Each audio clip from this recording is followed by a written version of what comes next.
Radio Universidad de Chile presenta Tras las Líneas, conversaciones con Manuel Antonio Garretón, Premio Nacional de Humanidades y Ciencias Sociales. Programa producido en el Departamento de Sociología de la Universidad de Chile con el auspicio del Centro de Estudios de Cohesión y Conflicto Social, COES. Muy buenas tardes.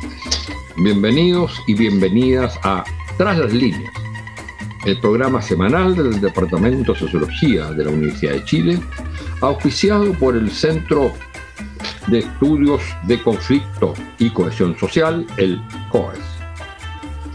Todas las semanas nos juntamos para conversar sobre temas de interés para nuestra sociedad. Analizamos los distintos fenómenos que nos afectan como personas, como ciudadanos, como parte de un país y, por supuesto, de algo más que un país, que es también la región y, al final, la humanidad. Cuando digo región, digo Latinoamérica. Hoy día, esto siempre desde la perspectiva de las ciencias sociales. Es nuestro sello es precisamente ver las cosas desde esta perspectiva particular, que son las ciencias sociales, que son la única manera de ver las cosas, pero que intentan aportar un conocimiento que aspira a ser científico dentro de las particularidades que tiene, por supuesto, las ciencias humanas. Y hoy día vamos a hacer una reflexión sobre lo que está ocurriendo, puede ocurrir y lo que ya ocurrió con el proceso de transformación constitucional o el proceso constituyente, pero a partir de estudios, no solo de opiniones, que es muy legítimo, pero nuestra perspectiva es tratar de conversar con investigadores o investigadoras, con personas que están realizando estudios académicos al respecto, independientemente de sus posiciones en cuanto ciudadanos, en cuanto a veces asesores de uno u otro sector en el estudio del proceso constituyente. Y está con nosotros, nuestro invitado de hoy, es uno de los más grandes politólogos de América Latina en materia constitucional, en materia de los procesos constitucionales. Es un estudioso de las transformaciones constitucionales en todas partes del mundo, especialmente en América Latina, y es en parte actualmente con licencia en la Universidad Carlos III de Madrid, donde está por un tiempo, pero es profesor titular también de la Universidad Católica de Chile. Es doctor en ciencia política de la Universidad de Columbia y al mismo tiempo ha trabajado enormemente en libros, publicaciones, en artículos. Su último libro se refiere precisamente al título en inglés, así que no lo voy a decir, pero a la reescritura, la recomposición de los textos constitucionales en los distintos países, un estudio comparativo y teórico al respecto. Y ha realizado varias investigaciones, sigo muy de cerca el proceso constitucional chileno en la primera parte, y ha realizado varios artículos, ha escrito varios artículos sobre estos temas. Y entonces una de las cosas importantes que él señala y sobre lo cual vamos a conversar es, por un lado, esta tensión, discrepancia, si se quiere, entre lo que es un electorado que elige representantes para que escriban la Constitución. Esos representantes, no entramos a jugar, bien o mal, redactan un proyecto, ello vuelve al electorado y ese electorado ha cambiado radicalmente de posición. Eso fue lo que ocurrió en el primer proceso. Y a partir de ello, lo que nuestro invitado Gabriel Negreto, ha escrito con otros autores chilenos, es cuáles son las lecciones que el caso chileno nos permite extraer precisamente de esta experiencia, de una perspectiva enorme de éxito, de un electorado que estaba, que aparecía muy cercano a posiciones muy radicales y de cambio, producto de lo que había sido el estallido, en fin, y el resultado de eso. Y entonces también lo que interesa saber es, bueno, ¿y esto qué puede significar? Estas lecciones aprendidas, ¿qué pueden significar para el actual proceso constituyente? Bueno, muy buenas tardes, Gabriel. Eh, Muchas gracias por estar con nosotros. Gabriel Negreto, doctor en ciencia política. Quisiéramos partir por precisamente el qué, y después nos vamos a otro tema. ¿Qué lecciones centrales tú crees que se pueden extraer del primer proceso constituyente? Y si crees o no, y sobre eso vamos conversando, que esas lecciones se han aprendido en el segundo proceso constituyente. Muy bienvenido, muchas gracias. Gracias, Manuel. Muchas gracias por invitarme.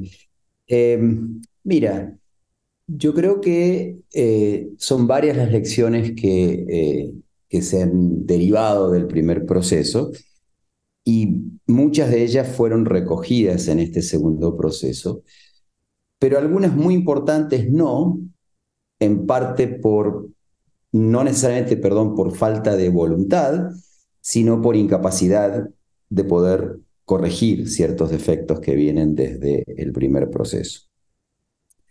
Yo creo que el talón de Aquiles del proceso constituyente chileno fue y sigue siendo la ausencia de agentes de representación. Es decir, que desde que comenzó todo el planteamiento constitucional, no existen actores, organizaciones colectivas que articulen los intereses de sectores sociales concretos, con sus intereses, con sus perspectivas, en cuanto a la constitución que se quiere tener, por distintas razones. Por un lado, porque no existe acuerdo entre los partidos acerca de si se quiere tener una constitución. Esto fue un desacuerdo fundamental que llevó muchísimo tiempo, llevó por lo menos desde el planteamiento de Bachelet hasta el ascenso de Piñera, que sepultó el primer intento de proceso que fue iniciado por Bachelet. Ahí no había acuerdo siquiera sobre la idea de querer reemplazar una constitución. Y luego vino el desacuerdo más de fondo, que sigue vigente al día de hoy, que es ¿para qué se quiere una constitución? ¿Con qué extensión, con qué intensidad se quiere transformar? ¿Hasta dónde se quiere transformar lo que hoy ya existe? Y estos partidos que no han tenido acuerdos fundamentales acerca de si cambiar o no cambiar, para qué cambiar, en qué sentido cambiar, suman un defecto mucho más importante, que es su ausencia de bases sociales concretas hoy en día. Es decir, son partidos, como se ha dicho muchas veces, pero que es importante tener en cuenta los efectos que esto produce en un proceso constitucional, son partidos flotantes. Son partidos que hoy carecen de representación, partidos que no articulan verdaderamente los intereses de la sociedad, no representan sus demandas. Y que entonces lo que ocurre es que tenemos un proceso que está transcurriendo por un nivel de discusión que tuvo su oportunidad de quizás reconectar con la ciudadanía, que fue el primer proceso entre el 2020 y el 2022, que se perdió y que yo creo que hoy, en virtud de los resultados observados por parte de la ciudadanía en cuanto a las demandas que se han tenido y que siguen siendo insatisfechas, y que se visualizan como muy lejanas del proceso constituyente, pareciera ser que esa posibilidad de reconexión se ha perdido. Mira, déjame tocarte un punto de que tú señalabas que yo creo que es bastante clave. Esto que no se sabía para qué se quería, o dicho en tus mismas palabras, que lo que ocurre con los distintos sectores sería que no se sabía exactamente de qué tenía que tratar la Constitución. Y cuál era y fíjate que, pero curiosamente, después de la primera experiencia, lo que dijeron todos, incluidos los que hoy día están haciendo otra cosa, fue decir, se trata de una constitución en que estemos todos y que por lo tanto, por decirlo así, no que todos pongan aquello que quieren, sino que no se ponga nada que vulnera a algún actor o que va contra principios básicos que un actor tiene. O sea, cuando se dice que tiene que ser una constitución o la casa de todos, la casa de la mayoría, no es tanto por el contenido, sino que el contenido tiene que ser aquel en el cual todos estén de acuerdo, o mayoría significativa, pero lo importante es que no pueda haber algo en esa constitución que separe, que aparte algún sector de su consenso. Y ese era el discurso que incluso utilizó el mundo de la derecha, que tú muy bien señalas, y eso es una cosa que vale la pena volver, que en la primera, a propósito de los actores políticos representativos, que en la primera estuvo muy subrepresentado, pero ese discurso no fue solo de la derecha, digamos, Chile Vamos, en fin, la derecha más clásica, sino de la nueva derecha. También el discurso era que una constitución, primero no querían una constitución, esto está claro que ese es el sector que no quería. Y una vez que entra en el juego después de ganar las elecciones, lo que dice es que tiene que ser una constitución para todos. Y sin embargo lo que ha hecho es enteramente distinto. Exacto. Sí, sí, no, absolutamente de acuerdo. A ver, aquí tuvimos sí, efectivamente un proceso en el cual se hablaba mucho cuando se hizo la elección de la Convención Constitucional, que, gozaba de una alta legitimidad, ¿verdad? Porque representaba realmente al Chile real, en su pluralidad, en su diversidad. Y es verdad, esto fue cierto desde el punto de vista de género, desde el punto de vista étnico, desde el punto de vista de las clases sociales, desde el punto de vista incluso cultural, si se quiere, pero no era cierto desde el punto de vista político. Vale decir, la Convención Constitucional no era representativa desde el punto de vista político en cuanto al balance de preferencias políticas que tiene la sociedad chilena. ¿Por qué? Bueno, porque quedó notablemente desbalanceada la representación con un sesgo hacia la izquierda y además hacia una izquierda inorgánica. Una izquierda... Y además un centro que ya no existía. Por lo tanto, lo que podría ser el centro, que tenía un solo representante, ya no existía como partido propiamente tal. Y además la subrepresentación de la derecha. Exacto. Con las consecuencias que vimos, hoy en día debatimos los que estudiamos empíricamente el proceso y los que estudian en materia electoral, que tratan de hacer inferencias acerca de las preferencias de los electores. ¿A qué se debió exactamente esto? Bueno, hay un elemento clave, obviamente, fue el cambio del voto voluntario al voto obligatorio, que llevó de un electorado muy parcial a un electorado mucho más voluminoso, mucho más representativo de la realidad, digamos, de los votantes chilenos, que fue lo que ocurrió a partir del plebiscito, ¿sí? Y que hoy vuelve a elegir un cuerpo constituyente.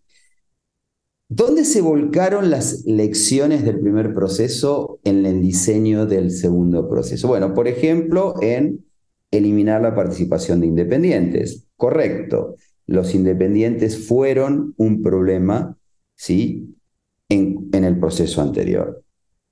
Se buscó también fortalecer a los partidos, como a través de una representación en una comisión experta, en donde iba a estar representados los partidos que además vienen de la legislatura ordinaria, que es la que eventualmente tiene después que implementar muchas de las políticas y de las normas secundarias que desarrollan a la Constitución, ¿sí? Esto se hizo a través de la comisión experta, pero se introdujo dos elementos del pasado. Uno, el referendo final, el plebiscito ratificatorio. Esto no fue debatido demasiado en el primer proceso, tampoco en el segundo. Se considera, por buenas y por malas razones, que esto es un dado, que esto tiene que ocurrir. Y se crea un Consejo Constitucional. Aquí aparece un elemento que podía haberse convertido en un elemento acoplado, congruente con el resto del diseño, o en un elemento de distorsión. Y finalmente ocurrió que se convirtió en un elemento de distorsión. El Consejo de Expertos. No, el Consejo de Expertos es la lección más central del proceso anterior. Y de lograr un proyecto que realmente, como tú decías, se convierta en la casa de todos, al menos en una casa donde, si bien no es la ideal para cada uno, es una en la que todos puedan vivir sin sentirse alienados, sin sentirse... De la cual ninguno se sienta separado o alienado. Exacto, que tiene que escaparse, que tiene que irse, porque no puede estar ahí adentro. Claro, ¿sí? Claro. Bueno, ese proyecto ya se hizo, ya existe. Es el anteproyecto de la Comisión de Expertos. Esa es la Constitución. Si se hubiese pensado en no introducir otro elemento, el proceso hoy tendría una salida, pensando contrafactualmente, que es una comisión de expertos que había sido representada por los partidos a través de las distintas figuras, que genera un proyecto muy moderado, muy razonable, con sus más y con sus menos, que se podían discutir. Yo he leído el anteproyecto completamente, me parece que recoge plenamente las lecciones de los errores del proceso anterior, introduce ciertas innovaciones muy interesantes, es un acuerdo muy claro entre posiciones de izquierda y de derecha.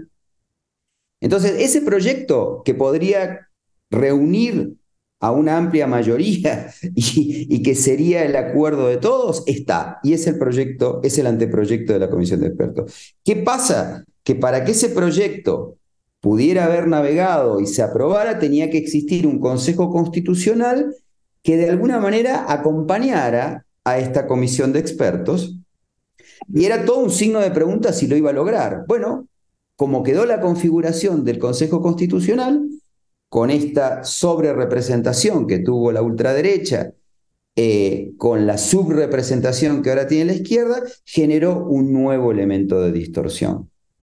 Exacto. Oye, es que ahí hay una cosa importante. ¿A qué atribuyes tú, en este caso, no sé si has trabajado sobre eso, pero ¿a qué atribuyes tú este cambio digamos, de un Consejo Constitucional que se suponía que iba a representar de algún modo algo parecido al comité de expertos y que sin embargo se produce una votación abrumadora de la derecha y sobre todo el sector más radical de la derecha?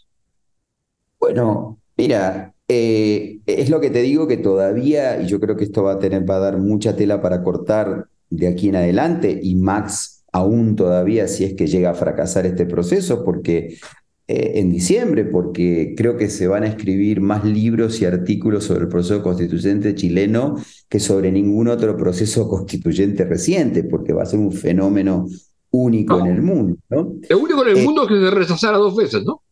Sí, de manera consecutiva, al menos que yo sepa, no conozco ningún antecedente de este Sí, ese tipo. dato lo saqué de una intervención tuya, de que era el Sí, único caso en el mundo. sí, o sea, y precisamente porque, a ver, acá hay algo que es muy importante entender, que es esto.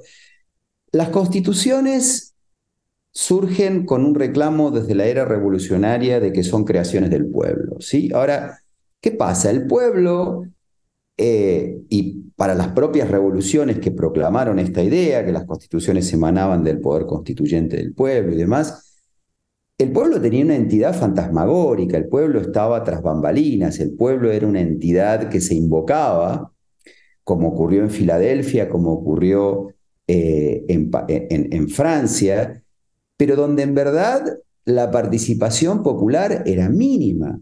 Las constituciones siempre han sido un producto de negociaciones entre liderazgos de élites políticas. Siempre lo han sido. Hoy estamos en una época, fruto de cambios en la noción de legitimidad, de la noción de ciudadanía, donde se exige hacer real la idea de la participación popular. ¿Sí? A través de plebiscitos, a través de propuestas populares, a través de cabildos, de foros consultivos, ¿sí? De una serie de instrumentos.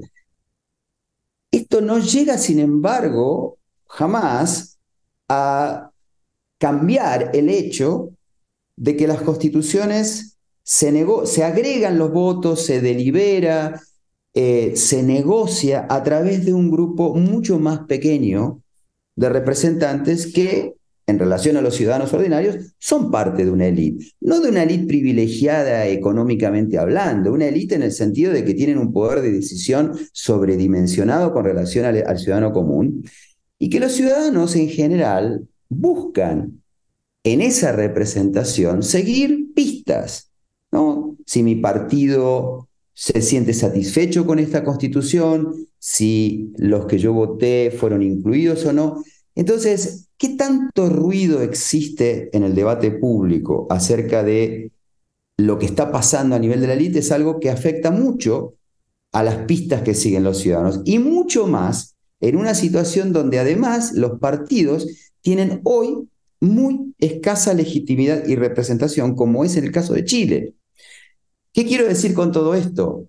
Que si es posible, a ver, es posible crear una constitución con una legitimidad aceptable, una aceptación social aceptable, en un contexto de falta de credibilidad de los partidos tan intensa como existe en Chile. Mi respuesta, en base a lo que he estudiado comparativamente, es sí, pero con una condición muy importante, y es que esos partidos y sus liderazgos en particular estén de acuerdo para qué se está haciendo la Constitución y hacia dónde se quiere ir, en estos consensos mínimos en los que todos puedan caber. Si logran eso, por más desilusión, por más decepción que exista en la ciudadanía, es muy probable que un plebiscito, un referendo ratificatorio termine aprobando. Porque si no, nos explicaría por qué el 98% de las constituciones del mundo que han sido sometidas a votación son aprobadas. Y son aprobadas no porque la gente leyó el texto desde el artículo 1 hasta el artículo 400. Pero porque cree en aquellos que los consideran legítimos representantes para haber redactado un texto.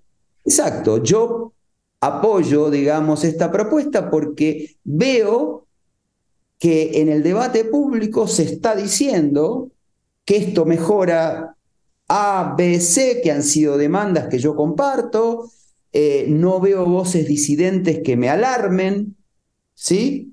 Y entonces acompaño. Básicamente esto es lo que ocurre. No Sí. quiero con esto decir que la ciudadanía es un rebaño pasivo, pero es cierto que la ciudadanía no tiene el interés tampoco ni la capacidad de ver en detalle todos los aspectos que puede incluir una constitución. Entonces, aquí ya se instaló la sospecha, además, de que hay algo que no funciona bien. El fracaso anterior fue muy contundente porque es cierto que hubo un momento de esperanza y de ilusión que se podría haber extendido.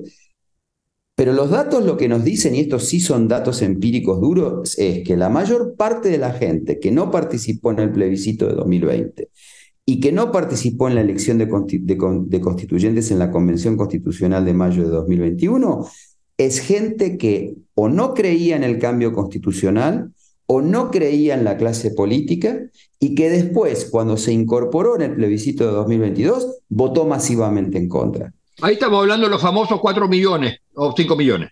Exacto. Toda esa gente se volcó masivamente en contra. Y esa gente es la que ahora, en este nuevo proceso, vota significativamente, en una proporción muy significativa, como es el 35% del voto aproximadamente, a favor de un partido que propugnaba nada más y nada menos que no se reemplazara la Constitución, que era el Partido Republicano. El Partido Republicano no quería una nueva Constitución. ¿Sí? Entonces, yo creo que ese efecto que viene del proceso anterior era muy difícil de corregir con un cuerpo electo.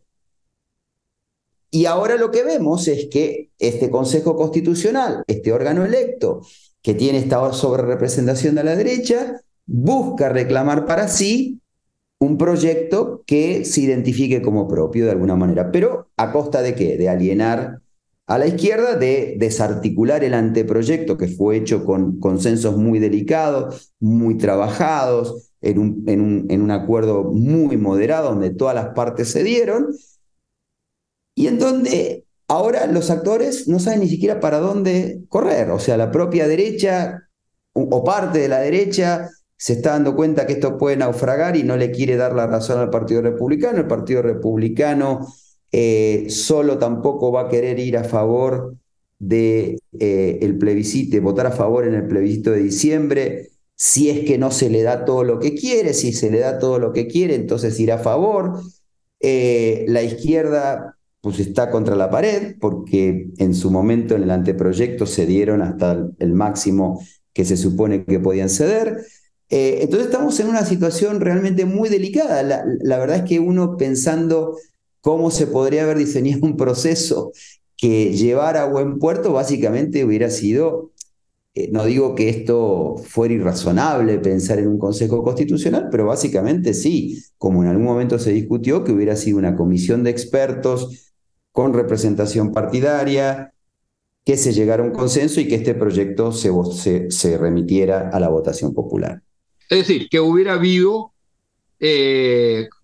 convención de expertos no constituyentes distintos elegidos generalmente, y que eso hubiera ido a, digamos, al plebiscito. Ahora, en Claro, eso implicaba un recorte severo a las demandas de legitimidad democrática, obviamente, porque estamos pensando entonces en un proceso constituyente manejado, si se quiere, desde el Congreso, porque fueron los partidos representados en el Congreso los que designan a sus representantes en la comisión de expertos.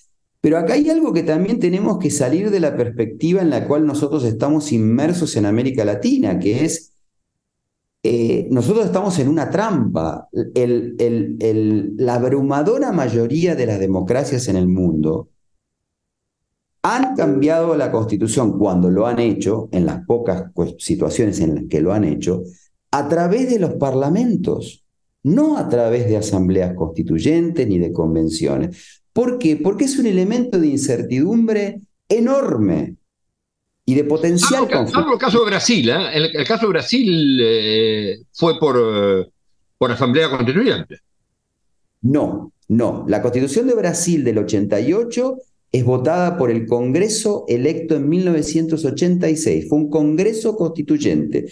Pero es una asamblea constituyente. A ver, es que el término... Sí, tiene razón, es un Congreso con atribuciones constituyentes. Es un Congreso electo que después de que sancionó la Constitución, siguió funcionando como legislatura ordinaria. Sí, correcto. Ahora, porque ¿qué ocurre? ¿Por qué la mayor parte de las democracias cambian su constitución a través de congresos constituyentes? O sea, congresos constituyentes quiere decir un congreso que se elige como el congreso ordinario, pero con atribuciones. con un mandato Sí. preliminar que es redactar una constitución. Y después de que la aprueban, que puede ser por plebiscito, por supuesto, normalmente lo es, ¿sí? Continúan como Congreso ordinario hasta que se renueva ese Congreso. Claro, en el caso brasileño, una de las cosas importantes es que hubo un proceso participativo muy masivo. Acuérdense tú que Sí, habían incluso sí, propuestas de restauración de la monarquía. sí, sí, sí, tal cual, tal cual. Sí, es decir, por eso la parte participativa puede insertarse en cualquier órgano constituyente o cualquier órgano que se elija. Lo que quiero decir ahora, las razones por las cuales se busca en América Latina y en Chile también eh, un órgano especial separado del Congreso es porque los congresos tienen muy baja legitimidad. Pero ahí estamos entrampados en un dilema porque eh, el Congreso es el órgano más claramente conectado con la realidad del desarrollo de una constitución, no una convención constituyente. La convención constituyente es un órgano efímero, ¿sí? Es un órgano que existe un día y al otro día deja de existir, ¿sí? Eh, entonces los parlamentos, por ejemplo, cuando se piensa en mecanismos legales, administrativos para implementar, para desarrollar derechos sociales, un Congreso tiene mucho más sensibilidad para esto que una convención constituyente aislada y especial que se elige en paralelo al Parlamento. Con esto no quiero decir que los parlamentarios sean más sabios, estamos todos de acuerdo que los parlamentarios están completamente deslegitimados y demás, pero bueno, nada, acá tenemos un electorado y acá hay otro tema que me parece que es importante remarcar en el caso chileno, que es este.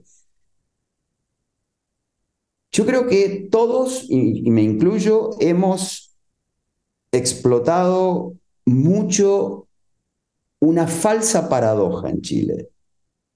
La paradoja se plantea de esta manera, de decir que los chilenos querían una nueva constitución. Se vota a favor de esa nueva constitución masivamente en octubre del 2020. Luego se vota una asamblea constituyente. Esa asamblea constituyente, o sea, convención constitucional, perdón, que se elige en el 2021, produce una propuesta que estaba muy acorde a las demandas que se habían articulado en el estallido social del 2019. Y paradójicamente, llega un día la votación del plebiscito del 2022 y la gente abrumadoramente, o los votantes votan en contra. Yo también he caído en esta idea de presentarlo o entenderlo como una paradoja, pero mirando mejor los datos y la historia y haciendo conexiones causales, lo cierto es que el hecho de que desde la época de Bachelet las encuestas decían y siguen diciendo que la mayoría de los chilenos quieren una constitución nueva o que estarían de acuerdo con una nueva constitución, eso si tú te fijas es una demanda muy abstracta, es una demanda muy genérica, ¿sí? ¿Por qué no tener una nueva constitución? Sí hay cosas que no nos gustan, pero las demandas que se expresaron en el estallido del 2019 no eran demandas de una nueva constitución, eran mejores pensiones, mejor educación y mejor salud. Y esas son políticas públicas muy, pero muy concretas que hasta el día de hoy no se han respondido, no se ha satisfecho. Es decir, y no tenían por qué pasar por la Constitución. Entonces lo que tenemos hoy, a mí me parece, es en un país que está cada vez más descreído, pasó por un proceso que podría haber generado cierta ilusión, que se cayó por completo porque había mucho ruido, mucho debate, mucha desprolijidad, poca seriedad, propuestas extremas, miedo, una situación económica que se fue deteriorando y donde en todo este tiempo nunca se respondió plenamente a las demandas que tuvo la ciudadanía. No solo eso, sino que hasta se generaron sospechas, como por ejemplo que se incorporara el derecho de acceso a la vivienda, pero que la gente entonces creyera que iba a ser una vivienda sobre la cual no te iban a tener derecho de propiedad, o que íbamos a tener mejores pensiones, pero me iban a expropiar los fondos que yo ya tenía. Entonces ahora estamos en un momento de gran confusión donde no se le confía ya a esta élite, ¿sí? Y que bueno, se terminó en esta elección otorgando un mayor poder relativo a un grupo político que irónicamente proponía quedarse con la constitución que había. Claro, pero aquí hay una cuestión que es muy interesante, digamos, y tenemos que terminar. En lo que tú estás planteando, en el fondo, el gran problema pareciera ser el problema de la legitimidad. El estallido tuvo enorme legitimidad, tanto que lo que hace el proceso constituyente, primero, es institucionalizar el estallido. Desde el momento que se institucionaliza y se legitima, la tía Pikachu arriba, digamos, los que estaban en la calle pasan a ser los constituyentes, eso, si no se hubiera hecho, el proceso constituyente no habría tenido ninguna legitimidad. En el momento que adquieren legitimidad como nueva clase constituyente, nueva clase política, etcétera, pierden la legitimidad. Y es muy probable, entonces, desde ese punto de vista, en un país en que se rompió las relaciones, lo hemos dicho muchas veces, ¿no es cierto? Tú lo señalas también, entre política y sociedad, entre su articulación, su imbricación entre política y sociedad, lo más probable es que lo que haya sea un país de legitimidades negativas. Claro. Y cuando lo que se legitima es el rechazo, permanentemente. El estallido era rechazo. Desde el momento que deja ese rechazo y es propuesta y, digamos, de alguna manera, reemplazo, sustitución de la clase política porque se constituye en la élite dirigente, entonces se le rechaza. Ahora, si no se hubiera hecho lo que se hizo, esa es la tragedia, creo yo, y en ese sentido estricto del concepto de tragedia, es que si no se hubiera hecho una elección como la que se hizo, el proceso constituyente no habría tenido ninguna legitimidad. Habríamos tenido estallidos inmediatamente después de elegir la clase, el sector político que hubiera sido elegido. Que fue un error que no se incorporaran los partidos políticos, estoy de acuerdo. Si se hubieran incorporado los partidos políticos y que la representación hubiera sido más o menos la que es de la política, yo creo que habría tenido una crisis de legitimidad desde el origen. En cambio, la tiene en su salida, esa crisis de legitimidad. Exacto. Sí, y ahora tenemos una situación que es realmente muy interesante y muy difícil de explicar, que aparece una tendencia al rechazo previa a conocer el texto definitivo, lo cual es una prueba más que suficiente de que no se trata ni siquiera del contenido, ¿no?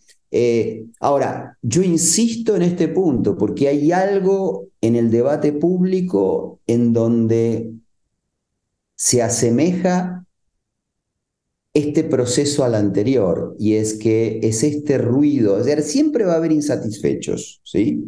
Siempre, pero lo importante es que las principales fuerzas, las que podrían de alguna manera convocar, movilizar a la ciudadanía, aún en un contexto de debilidad, de articulación social como es el que tienen hoy los partidos en Chile,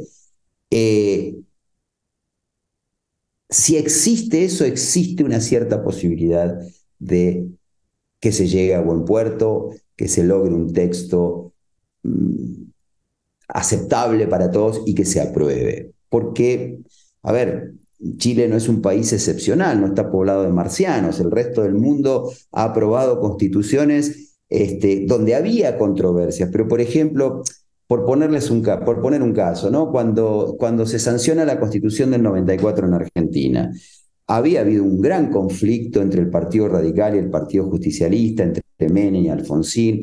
Los partidos minoritarios atacaron furiosamente el pacto que se hizo entre Alfonsín y Menem y demás. Pero el Partido Radical y el Partido Justicialista abarcaban el 80% de los votos en la convención, por ejemplo, que se eligió.